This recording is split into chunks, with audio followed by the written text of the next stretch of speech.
প্রতিদিন সেহরিতে একই রকম তরকারি খেতে আর ভাল লাগছে না, তাই আজকে অন্যভাবে রান্না করলাম। এখানে নিয়ে দিলাম একটা টমেটো, ধনেপাতা, 2টা পেঁয়াজ, অল্প করে রসুন, পরিমাণ মতো কাঁচামরিচ। সবকিছু আমি এখন ব্লেন্ড করে নিচ্ছি। পাটায় বেটে নিলে তরকারির স্বাদ কিন্তু দ্বিগুণ হয়। আর এদিকে ট্যাংরা মাছগুলোকে লবণ হলুদ মাখিয়ে সুন্দর করে রেখে দিচ্ছি, কারণ এগুলোকে আমি এখন একটু ভেজে নিব। কড়াইতে তেল দিয়ে দিলাম।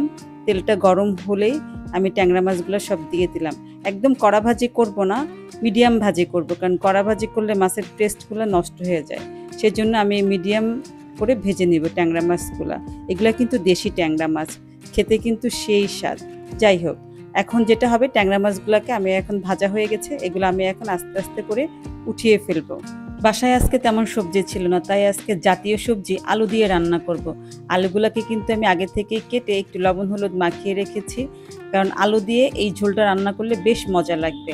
এখন যে মাছ ভেজা করা তেল আছে, সেটার মধ্যে আমি আলুগুলা কিন্তু আমি এখন একটু ভেজে নিব। কিছুক্ষণ সময় নিয়ে আলুগুলাকে সুন্দর করে ভেজে নেব। আলুগুলা যে ভাজা হয়ে যাবে তখনই আলুগুলা আমি উঠিয়ে নিব। কড়াইতে আরও একটু তেল দিয়ে দিলাম, কারণ এটুকু তেলে হবে না। এরপরে যে ব্লেন্ড করা মশলাটা ছিল, সেই মশলাটা আমি দিয়ে দিলাম। মশলা যাতে পুড়ে না যায়, সেই মধ্যে সামান্য একটু পানি দিয়ে দিলাম মশলাটা ধুয়ে। এরপরে দিয়ে দিব হলুদ, লবণ আর সামান্য একটু শুকনো মরিচের গুঁড়া কালার হওয়ার জন্য, আর দিয়ে দিলাম 1 চা চামচ জিরা গুঁড়া। সব মশলাগুলো একত্রে ভালো করে কষিয়ে এরপরে আলুগুলা দিয়ে দিব। আলুগুলা দিয়ে আরও কিছুক্ষণ আমি কষাবো। এই তরকারিটাতে কিন্তু আমি বেশি ঝোল রাখবো না, একটু মাখা মাখাই থাকবে। তো আমার আলু আর মশলা যখন একদম ভালোভাবে প্রপারলি কষানো হয়ে যাবে, এখন এটাতে আমি দিয়ে দিব ঝোলের পানি।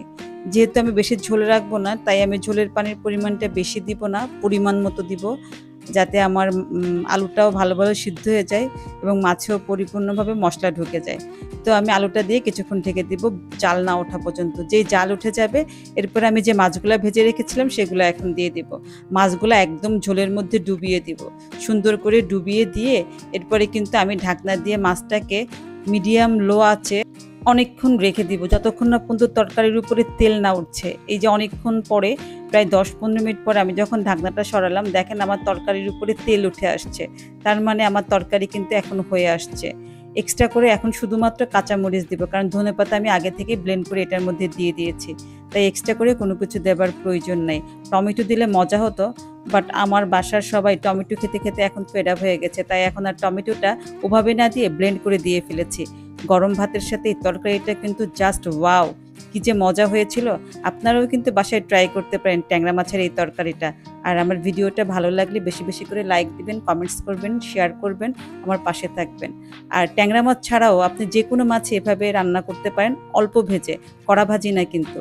এতক্ষণ আমার ভিডিও দেখার জন্য আপনাদের সবাইকে অনেক অনেক ধন্যবাদ। এতক্ষণ কষ্ট করে আমার পাশে থাকার জন্য ধন্যবাদ সবাইকে।